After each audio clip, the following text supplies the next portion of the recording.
എല്ലാവർക്കും നമ്മുടെ പുതിയൊരു വീഡിയോയിലേക്ക് സ്വാഗതം. നമ്മുടെ ഇന്നത്തെ വീഡിയോ തമിഴ്നാട് PSC എക്സാം മലയാളികൾക്ക് എഴുതാൻ പറ്റുമോ അതിൻ്റെ ഡീറ്റെയിൽസൊക്കെ നോക്കാം. വീഡിയോ കിടന്നതിന് മുന്നേ നമ്മൾ ചാനൽ കാണുന്നവർ ചാനൽ സബ്സ്ക്രൈബ് ചെയ്തേക്കുക. അതുപോലെ തന്നെ ഈ വീഡിയോ ഇഷ്ടപ്പെട്ടിട്ടുണ്ടെങ്കിൽ വീഡിയോ ലൈക്ക് ചെയ്യുക, മാക്സിമം ഷെയറും കൂടെ ചെയ്തേക്കുക.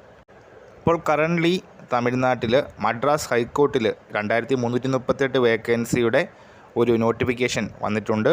ഓഫീസ് അസിസ്റ്റൻറ്റ്, വാച്ച്മാൻ അടക്കമുള്ള 10ാം ക്ലാസ്സുകാർക്കും അപ്ലൈ ചെയ്യാൻ പറ്റുന്ന നിരവധി ഒഴിവുകൾ മദ്രാസ് ഹൈക്കോർട്ടിൽ വന്നിട്ടുണ്ട്. അതുപോലെ തന്നെ വില്ലേജ് അസിസ്റ്റൻറ്റിൻ്റെ വേക്കൻസി അതിൻ്റെ നോട്ടിഫിക്കേഷൻ ഉടനെ തന്നെ പ്രസിദ്ധീകരിക്കും എന്നാണ് സൂചിപ്പിക്കുന്നത്. ഏകദേശം 3000ഓളം വേക്കൻസീസ് ആയിരിക്കും വില്ലേജ് അസിസ്റ്റൻറ്റിനുള്ളത്. സോ തമിഴ്നാട്ടിലെ TNPSC എക്സാംസിന് ഗ്രൂപ്പ് 1, 2, 3 കാറ്റഗറിയാണ് ഉള്ളത്. ഗ്രൂപ്പ് 1, 2, 3 ഡിഗ്രി യോഗ്യതയുള്ളവർക്ക് അപ്ലൈ ചെയ്യാൻ പറ്റുന്ന പോസ്റ്റുകളാണ്.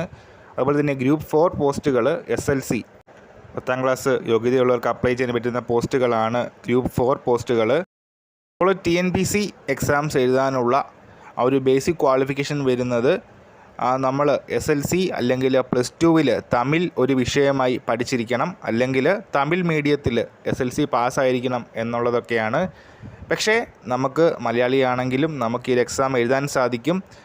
നമുക്ക് തമിഴ് നോളജ് ഇല്ലെങ്കിൽ നമ്മൾ ഈ ഒരു അപ്പോയിൻമെൻറ്റ് ലഭിച്ചതിന് ശേഷം സെക്കൻഡ് ക്ലാസ് ലാംഗ്വേജ് ടെസ്റ്റ്, തമിഴിലുള്ള സെക്കൻഡ് ക്ലാസ് ലാംഗ്വേജ് ടെസ്റ്റ് 2 വർഷത്തിനുള്ളിൽ അപ്പോയിൻമെൻറ്റ് ലഭിച്ചതിന് ശേഷം 2 വർഷത്തിനുള്ളിൽ പാസ്സായാൽ നമ്മൾക്ക് ജോലിയിൽ തുടരാവുന്നതാണ്.